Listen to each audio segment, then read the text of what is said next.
Welcome back, folks. Before we continue to the next section of this course, let's talk about some of the characteristics of probabilities and events. For starters, let's define what a complement is. Simply put, a complement of an event is everything the event is not. As the name suggests, the complement helps complete the rest of the sample space. To calculate the probability of the complement of an event, we need to set up a few things. For starters, if we add the probabilities of different events, we get their sum of probabilities. Now, if we add up all the possible outcomes of an event, we should always get 1. Remember that having a probability of 1 is the same as being 100% certain. We are going to explain why this is true with several examples. Okay, imagine you are tossing a coin. When it falls, we are guaranteed to get either heads or tails. Therefore, if we account for the sum of all the probabilities of getting heads or tails, we have completely exhausted all possible outcomes.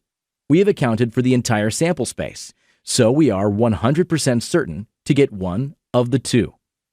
Since we are certain one of these will occur, the sum of their probabilities should be 1.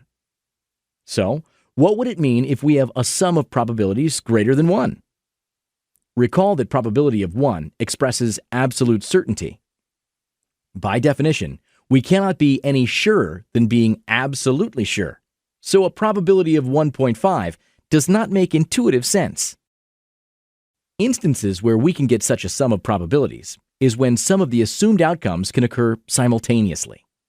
This means we are double counting some of the actual possible outcomes. We will learn how to deal with such issues when we introduce Bayesian notation less than an hour from now. Now, another peculiar case is if we end up with a sum of probabilities less than 1. Then, we have surely not accounted for one or several possible outcomes. Probability expresses the likelihood of an event occurring, so any probability less than 1 is not guaranteed to occur. Therefore, there must be some part of the sample space we have not yet accounted for. Great. Before we move on, we want to tell you that all events have complements, and we denote them by adding an apostrophe. For example, the complement of the event A is denoted as A apostrophe. It is also worth noting that the complement of a complement is the event itself, so A apostrophe apostrophe would equal A. Now imagine if you were rolling a standard 6-sided die and want to roll an even number. The opposite of that would be not rolling an even number, which is the same as wanting to roll an odd number. Complements are often used when the event we want to occur is satisfied by many outcomes.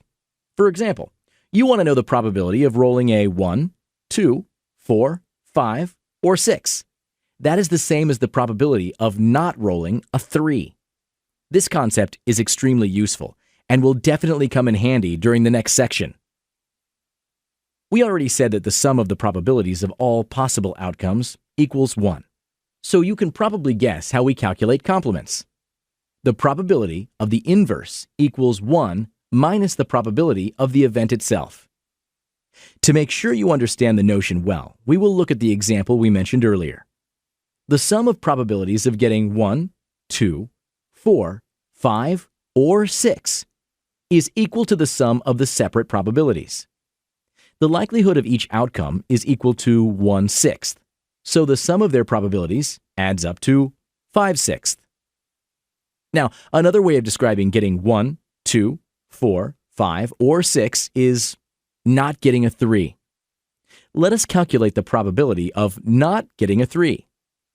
This is the complement of getting a 3. So, we know that the 2 should add up to 1. Therefore, the probability of not getting a 3 equals 1 minus the probability of getting a 3. We know that P of 3 equals 1/6, so the probability of not getting 3 is equal to 1 minus 1/6. Therefore, the probability of not getting 3 is 5/6. This shows that the probability of getting 1, 2, 4, 5, or 6 is equal to the probability of not getting a 3. Now that we have explained the basic probability notions, Let us get back to the lottery example we explored in the first lesson. In fact, this will happen throughout a series of lessons, where we'll introduce you to the field of combinatorics. We are going to talk about variations, permutations, and combinations, explaining what each of those terms means, when to use them, and how to compute them. Keep up the good work. See you in the next video, and thanks for watching.